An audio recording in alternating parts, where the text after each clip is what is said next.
SLP প্রত্যাহার করে আমাদের নিয়মিতকরণ করতে হবে।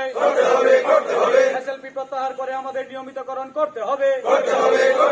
প্রতি মাসের 1 তারিখ নিয়মিত বেতন প্রদান করতে হবে। প্রতি মাসের 1 তারিখ নিয়মিত বেতন প্রদান করতে হবে। শিক্ষিকাদের সিসিএল প্রদান করতে হবে। শিক্ষিকাদের সিসিএল প্রদান করতে হবে। ডিএ প্রদান করতে হবে। ডিএ প্রদান করতে হবে। নইলে সংগ্রাম চলছে। নইলে সংগ্রাম চলছে। ভারত মাতা কি, ভারত মাতা কি, ভারত মাতা কি। এসএসএ টিআইসিদের সাম্মানিক 1000 টাকা প্রদান করতে হবে। এসএসএ টিআইসিদের সাম্মানিক 1000 টাকা প্রদান করতে হবে। নইলে সংগ্রাম চলছে। নইলে সংগ্রাম চলছে। নইলে সংগ্রাম চলছে।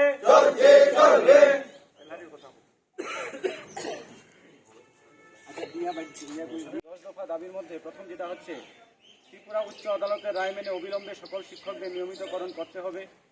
মাসের প্রথম কর্মদিবসেই বেতন প্রদান নিশ্চিত করতে হবে। সমসম্মানী প্রদান, দায়িত্ব পালনে কোনো বৈষম্য নয়। নিয়মিত শিক্ষক ইনচার্জরা যেভাবে মাসিক 1000 টাকা সম্মানী পান, ঠিক একইভাবে এসএসএ শিক্ষক ইনচার্জদেরও সমহারে সম্মানী প্রদান করতে হবে। বিএলও এবং ডিওর মতো অশৈক্ষিক কাজ থেকে শিক্ষকদের অব্যাহতি দিতে হবে।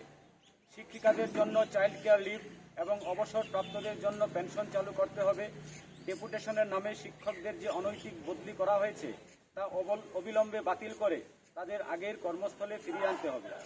শিক্ষক নিয়োগ ও শূন্যপদ পূরণ, বিদ্যালয়গুলোতে শিক্ষার মানোন্নয়নের লক্ষ্যে সমস্ত শূন্য শিক্ষক পদ অবিলম্বে পূরণ করতে হবে। সময়মতো পাঠ্যপুস্তক সরবরাহ, ছাত্রছাত্রীদের পড়াশোনায় যাতে ব্যাঘাত না ঘটে তাই বিগত বছরগুলোর মতো বিলম্ব না করে শিক্ষাবর্ষের শুরুতেই নির্দিষ্ট সময়ের মধ্যে বিনামূল্যে পাঠ্যপুস্তক সরবরাহ নিশ্চিত করতে হবে।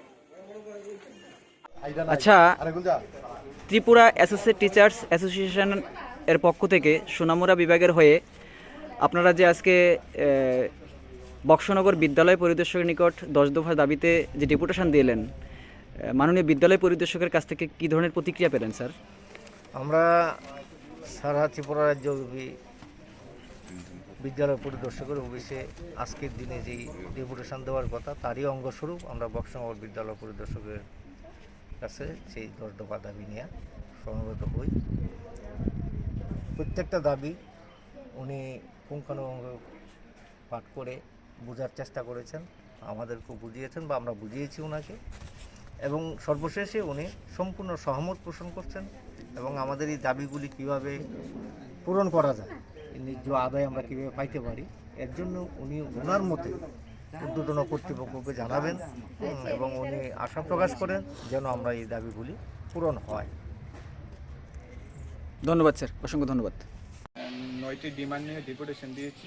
আজকে আমাদের ওমপি ইউনিটের পক্ষ থেকে সকল শিক্ষক এবং শিক্ষিকারা মিলে আমরা আজকে আমাদের ওমপি আইএস স্যার দুর্গা হরি স্যারের কাছে আমরা ডেপুটেশন দিয়েছি। এখানে আমরা 8টি আমাদের ডেপুটেশনের যে দাবিগুলা আমরা এখানে 9টি রেখেছি। প্রথম হচ্ছে আমাদের যে কোর্টের 2টি বা রায়ের পরে যে আমাদের রেগুলারাইজেশন, সেটা যাতে সরকার আমাদের ইতিবাচক ভূমিকা নিয়ে আমাদেরকে রেগুলার করে। তারপরে রয়েছে আমাদের টাইমলি স্যালারি, কারণ আমরা প্রত্যেক মাসে বিগত 3 মাস ধরে আমরা দেখছি যে স্যালারিটা পেতে আমাদের 1 থেকে 10 দিন, 1 তারিখ থেকে 10 দিন মতন সময় লেগে যায়। 10 তারিখ বা 12 তারিখ সময় লেগে যাচ্ছে, যেটা আমাদের অনেক সমস্যার সম্মুখীন হতে হচ্ছে, কারণ অনেকের লোন রয়েছে, অনেকের বিভিন্ন লোন টোন রয়েছে, যার দরুন আমাদের এই সমস্যাগুলি হচ্ছে। তাই আজকে আমরা এই সমস্যাগুলি যাতে আগামী দিন না হয় তার জন্য আমরা এখানে আমাদের দাবিগুলো রেখেছি। তারপরে রয়েছে নন টিচিং ডিউটিস, যে আমাদের যে টিচাররা বিএলওর বা বিভিন্ন ডিউর কাজে রয়েছে ওনাদেরকেও যাতে রিলিজ দিয়ে আমাদেরকে সেই সুযোগটা করে দেন, কারণ আমাদের নির্বাচন কমিশন নির্দেশ আছে যারা কন্ট্রাক্ট টিচার ওনাদের বিএলও বা ডিউতে রাখা যায় না, কিন্তু তারপরেও আমরা ওমপি এলাকার মধ্যে আমরা এই ডিউটিগুলি করছি। তারপরে আছে আমাদের টিচার ইনচার্জ, যারা টিচার ইনচার্জ রয়েছে আমাদের সর্বশিক্ষার শিক্ষকরা, রেগুলার কর্মচারীরা দেখা যাচ্ছে 1000 টাকা পাচ্ছে অনারিয়াম, কিন্তু আমাদের যে সর্বশিক্ষার টিচাররা ইনচার্জ হয়েছেন তারা 300 টাকা পাচ্ছে।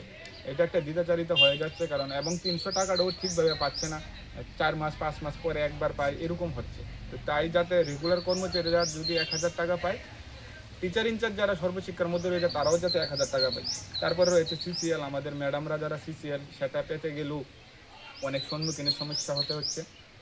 তারপরে পেনশন বেনিফিট, কারণ আমরা দেখা যায় যে আমাদের ওমপি এলাকাতে অনেক টিচার চাকরি শেষ হয়ে গিয়েছে এবং অনেকে মারাও গিয়েছে, কারণ তাদের খালি হাতে ফিরে যেতে হচ্ছে। সরকারের কাছে আবেদন থাকবে, নিউজ একবার হাত জোর করে আবেদন থাকবে যাতে এই জিনিসটা ওনারা দেখেন।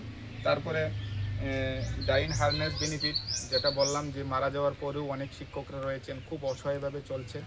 ওনাদের যদি মারা যাওয়ার পরে কোনো পরিবারকে ওই কিছু টাকাও দেওয়া যায় যেটা ওই পরিবারের সহায়তায় আসবে, সেটা যাতে সরকারের একটু নজরে আসে। তারপরে আমরা রেখেছি টাইমলি টেক্সট বুক, কারণ গত বছর আমরা দেখেছি আমাদের স্কুলের ছাত্রছাত্রীদের যে টেক্সট বুকগুলো এরা 3-4 মাস পরে টেক্সট বুকগুলো এসেছে, পরীক্ষার সামনে কিন্তু টেক্সট বুকগুলো দেরিতে আসে। তার দরুন আমরা এই ডিমান্ডটাও আমাদের এখানে রেখেছি। তারপরে অ্যাডজাস্টিং টিচার, যেহেতু একজন টিচারের সংখ্যা কম, বিভিন্ন স্কুলে দেখা যাচ্ছে 1-2 করে টিচার ডিউটি করছে এবং ম্যাক্সিমাম ভিতরের স্কুলগুলোতে দেখা যায় অ্যাসিস্ট্যান্ট টিচারও 1-2 স্কুলগুলো চালিয়ে নিচ্ছে।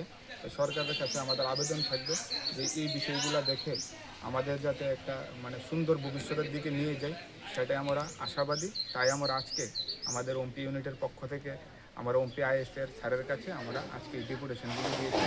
উনিও আমাদেরকে আশ্বাস দিয়েছেন যে উনি উপরের মহলে এই বিষয়গুলি জানাবেন। ধন্যবাদ।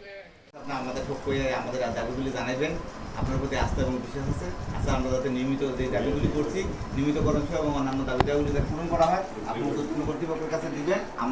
আমরা আপনার প্রতি বিশ্বাস আছে, কারণ আমাদের ইচ্ছা না স্যার, আমাদের স্কুল কলেজ দায়িত্ব পালন করার পর আমরা বারবার আপনাদের কাছে একবার অফিসে ধর্ণা দিই। এতে কিন্তু আমাদের কী হয়, আমাদের যেমন ক্ষতি হয় তেমনি আমাদের পরিবারের ক্ষতিগ্রস্ত হয় এবং শিক্ষার যে কোয়ালিটি এডুকেশন, সরকারের চাই কোয়ালিটি এডুকেশন দেবো।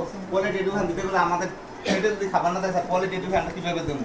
মাসে 10-12 তারিখ যদি স্যার আমাদের বেতন না হয়, অনেকের ছেলে মেয়ে আছে পড়াশোনা করে আমাদের খরচ করে দিতে হয়, অনেকে ব্যাংক থেকে লোন টোন তুলছে সামান্য মাত্র অনারিয়াম পাই, এগুলো যদি না দেয় স্যার আমরা কীভাবে ভরণ পোষণ করি? আমাদের সুবিধা হয় স্যার। আশা করি আপনার সাথে আপনি স্যার আমাদের সাথে সহমত পোষণ করবেন।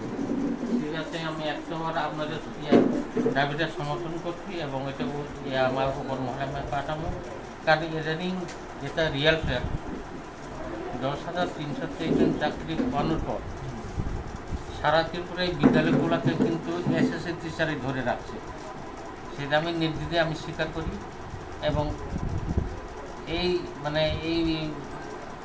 চাকরিতে যাওয়ার পর 10,323 পর থেকে এখন সমগ্র ত্রিপুরাতে টিচারের একটা যে ক্রাইসিস, সেটা হারে হারে আমরা টের পাচ্ছি। অন্যান্য আমার এখানে যেরকম সমস্যা, সারা ত্রিপুরার সমস্ত আইএসএমের একই অবস্থা সমস্যা। সুতরাং আমি আশা করব আপনাদের দাবিগুলোকে আমি সমর্থন করুন এবং এটা আমার ঊর্ধ্বতন কর্তৃপক্ষকে আমি পাঠাবো। এটা আপনাদের সাথে আমি সহমত আছি। ঠিক আছে, আপনার অসংখ্য ধন্যবাদ স্যার।